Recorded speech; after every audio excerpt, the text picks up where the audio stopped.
السلام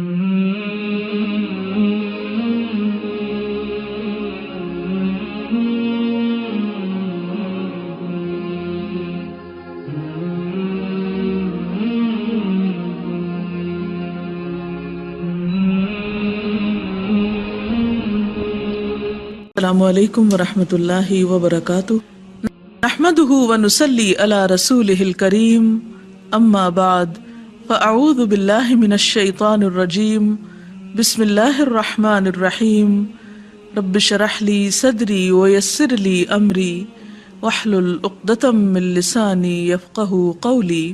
انسان جتنی مادی ترقی کرتا چلا جا رہا ہے اتنا ہی طرح طرح کے مسائل میں گھرتا چلا جا رہا ہے، طرح طرح کی پریشانیوں میں مبتلا ہے۔ آج کے دور میں انسان کو پیش آنے والی پریشانیاں یا بیماریوں میں سے ایک اہم ترین بیماری، جسے آپ ایک روحانی بیماری کہہ سکتے ہیں، وہ ہے ڈپریشن۔ آج ہر دوسرا شخص ڈپریشن کی بات کرتا سنائی دیتا ہے۔ سوال یہ پیدا ہوتا ہے کہ ڈپریشن کیوں پیدا ہوتا ہے؟ ڈپریشن کیا چیز ہے؟ اس کی علامات کیا ہیں اور اس کا علاج کیا ہے؟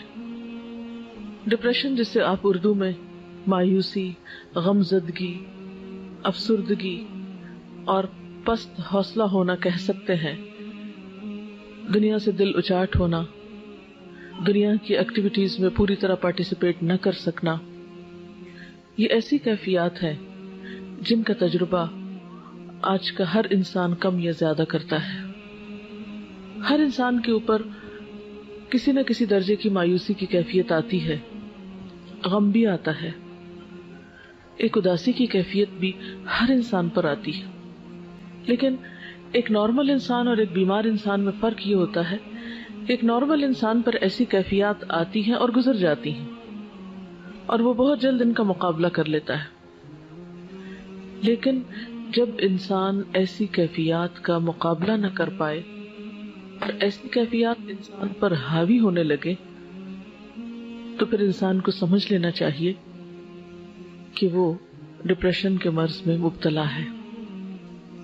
یہ مرض دنیا کے تمام ممالک میں پایا جاتا ہے، لیکن خاص طور پر ان ممالک میں زیادہ ہے جہاں لوگوں کو اللہ تعالیٰ کی پہچان نہیں، یا اللہ تعالیٰ سے ان کا تعلق نہیں، یا روحانیت سے دور ہے۔ لیکن ہم مسلمان، ہم تو اللہ پر ایمان بھی رکھتے ہیں، آخرت کو بھی مانتے ہیں، قرآن بھی پڑھتے ہیں، لیکن اس کے باوجود ایسی کیفیات کیوں ہوتی ہیں اور ان کے اسباب کیا ہیں؟ تو سب سے پہلے تو ہمیں ڈپریشن کا سبب معلوم ہونا چاہیے۔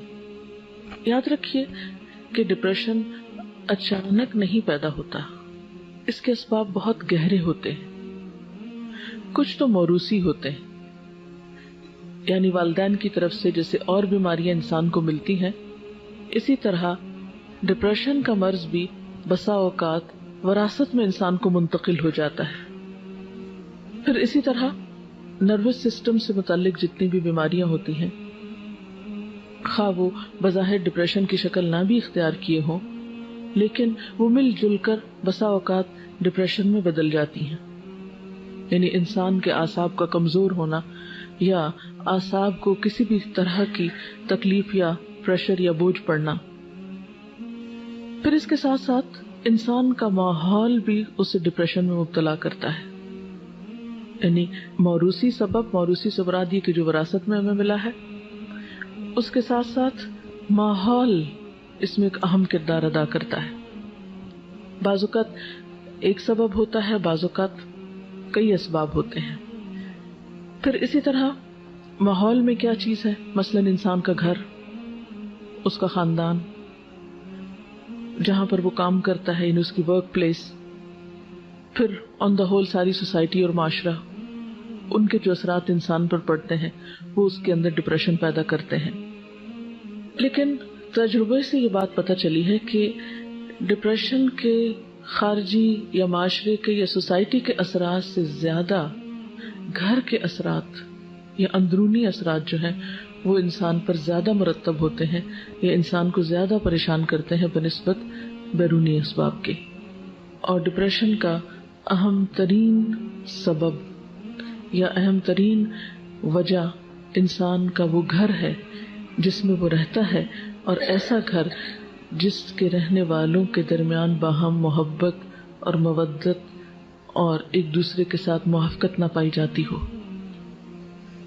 جس گھرانے کے اندر، جس خاندان کے اندر رہنے والے افراد کے درمیان باہم بدگمانی پائی جاتی ہو، باہم ایک دوسرے کے ساتھ ڈفرینس آف اوپینین ہر معاملے میں پایا جاتا ہو، اور خصوصاً وہ بچے ڈپریشن کا شکار ہوتے ہیں بڑے ہو کر جن کے والدین نے ان کو بھرپور توجہ نہ دی ہو، یا جو والدین کی محبت اور شفقت سے کسی بھی وجہ سے محروم ہوئے ہوں، یا جن پر والدین نے بے جا سختی کی ہو ناجائز طور پر. پھر اسی طرح ڈپریشن کے ان اسباب کے ساتھ ساتھ انسان کی بالکل اپنی ذات کے اندر بھی کچھ کشمکش ہوتی ہے جو ڈپریشن کا سبب بنتی ہے. اندر کی کشمکش کیا ہوتی ہے کہ انسان کے اندر کچھ خواہشات ہوتی ہیں، اور وہ خواہشات بالکل فطری خواہشات ہوتی ہیں. تو بعض اوقات جب انسان کی وہ خواہشات پوری نہیں ہوتی، یا وہ خواہشات حد سے بڑی ہوئی ہوتی، یا وہ خواہشات جائز کی حدود کو کراس کرنا چاہتی ہیں، اور معاشرہ یا دین یا مذہب یا حالات یا ماحول ہمارا اس کے راستے میں رکاوٹ بنتا ہے، تو یہ جو اندر کی کشمکش ہے یہ بھی انسان کو ڈپریشن میں مبتلا کر دیتی ہے. یعنی ذاتی خلفشار، اندر کی کشمکش، اندر کی جنگ.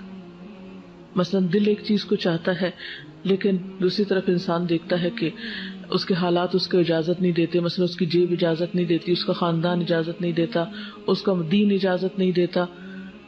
تو یہ جو کشمکش ہے انسان کے اندرونی جذبات کی اور بیرونی دباؤ کی، یا اندر ہی ایک قوت ہے جو ایک چیز طلب کر رہی ہے اور دوسری اس کو روک رہی ہے، تو وہ اندر کی جنگ جو ہے یہ بھی انسان کو بیماری میں مبتلا کر دیتی ہے.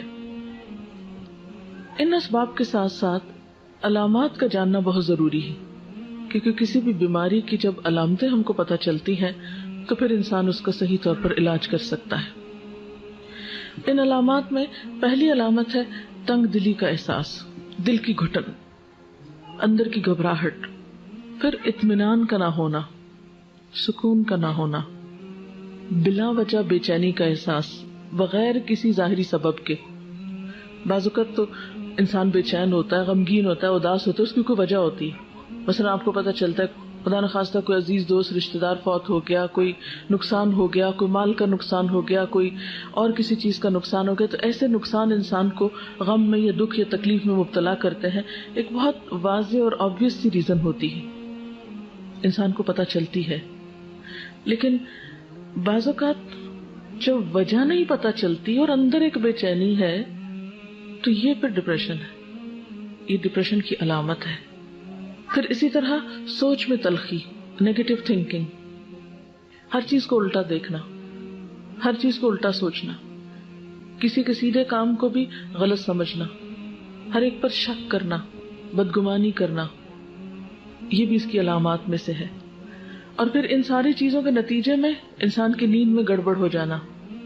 یعنی اللہ تعالیٰ نے انسان کی ان ساری تکلیفوں کو دور کرنے کے جو اسباب رکھے ہیں، اور اس میں خاص طور پر ایک بہت بڑا سبب جو ہے وہ نیند ہے، جس سے انسان سکون پاتا ہے، اس سے انسان عاری ہو جاتا ہے. اور اس وجہ سے آپ دیکھیں کہ بہت سارے لوگ نیند کی دوائیں کھا کر، مسکن ادویات کھا کر سوتے ہیں.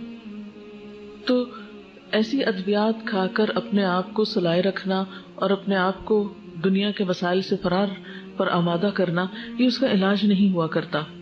اسی طرح بعض اوقات یہ ہے کہ اندرونی علامات کے علاوہ جسم پر بیرونی طور پر بھی یا جسمانی طور پر بھی کچھ علامات سامنے آتی ہیں.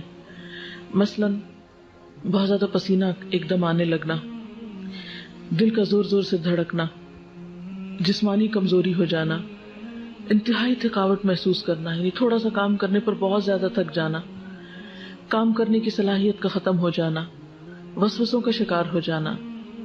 اسی طرح بعض اوقات مختلف فوبیاز جو ہو جاتے ہیں کہ لفٹ میں نہیں چڑھ سکتے، بند کمرے میں نہیں جا سکتے، اندھیرے میں نہیں جا سکتے. تو یہ چند ایک ظاہری اسباب بھی انسان کو پریشان کرتے ہیں جو کہ عام نارمل حالات میں انسان کے لیے پریشانی کا سبب نہیں ہوتے. ایک مثلاً ایک نارمل انسان گھر میں اکیلا ہے، اندھیرے کمرے میں جا رہا ہے، لائٹ چلی جاتی ہے، وہ اسے بہت نارمل لیتا ہے، کہیں اوپر جانا نیچے اترنا ہے. لیکن جب ڈپریشن ہوتا ہے تو ایسی چھوٹی چھوٹی چیزیں انسان کو بہت بادر کرتی ہیں، انسان کو کمزور کر دیتی، انسان ان چیزوں کے سامنے ہارنے لگتا ہے. پھر اسی طرح بعض اوقات تو یہ چھوٹی چھوٹی بیماریاں جو ہیں بڑی بیماریوں میں تبدیل ہو جاتی ہیں. مثلاً بعضوں کو السر ہو جاتا ہے، ہائپر ٹینسو ہو جاتے ہیں لوگ. اسی طرح استھما کی بیماری ہو جاتی ہے، بعضوں کی اسکن پر ہی ڈیزیز آ جاتی ہے، جیسے ایگزیما وغیرہ ہو جاتا ہے. اب لوگ اسکن کے اوپر دوائی باہر سے لگا رہے ہیں، استھما کے لیے بیرونی طور پر دوائیاں کھا کے کنٹرول کر رہے ہیں، اور استھما ہے کہ کنٹرول ہو ہی نہیں رہا. بی پی کی دوائی کھا رہے ہیں، وہ کنٹرول ہو ہی نہیں رہا، ڈوز بڑھاتے جا رہے ہیں. اب وہ بظاہر علاج ہو رہا ہے لیکن اصل کاز کو پکڑا ہی نہیں گیا، روٹ کو تو چھیڑا ہی نہیں گیا. ایسا ان کا نقصان کیا ہوتا ہے؟ ان دوائیوں کے پھر اپنے سائیڈ ایفیکٹس ہوتے ہیں. پھر ایک بیماری سے دوسری، دوسری سے تیسری، تیسری سے چوتھی، وہ بیماریوں کا ایک چین چل پڑتا ہے. اور بسا اوقات انسان ان بیماریوں کی اوٹ میں یا ان بیماریوں کے دامن میں پناہ لے کر اپنے لیے ایک جواز پیدا کر لیتا ہے، لیکن روٹ کاز اس کا کچھ اور ہوتا ہے. اس لیے کبھی بھی بظاہر ان نظر آنے والی بیماریوں کو ظاہری بیماریاں سمجھ کر علاج نہیں کرنا چاہیے، اس کے اصل سبب کی طرف بھی توجہ کرنی چاہیے. اور اس کے لیے سب سے پہلے یہ کہ درست ڈائگنوسس ہونے چاہیے، تشخیص صحیح ہونی چاہیے. عام طور پر علاج کیا کیا جاتا ہے؟ مریض کو سلا دیا جاتا ہے یا ٹرینکولائزرز دیے جاتے ہیں، لیکن یہ کافی نہیں ہے. یعنی روح کی بیماری کا علاج صرف گولیاں کھانے میں تو نہیں ہے. اس کا نقصان بعض اوقات کیا ہوتا ہے کہ انسان ایسی دوائیاں کھاتا ہے جس سے اس کا معدہ اور خراب ہوتا ہے. جب معدہ خراب ہوتا ہے اس کا نظام ہضم بگڑتا ہے، اس کی نیند کا سسٹم خراب ہوتا ہے، اس کے اندر صحیح خون پیدا نہیں ہوتا، سارے خون کے اندر دوائیاں دوڑ رہی ہوتی ہیں، تو اس سے بیماری جو ہے وہ بڑھتی چلی جاتی ہے. یعنی انسان ظلم پر ظلم اپنے ساتھ کرتا چلا جاتا ہے لیکن چین کہیں بھی نہیں پاتا. ایسی صورت میں انسان کو حقیقی علاج کی طرف رجوع کرنا چاہیے. سبحانک اللہم و بحمدک، اشہد ان لا الہ الا انت، استغفرک و اتوب الیک. السلام علیکم و رحمۃ اللہ وبرکاتہ.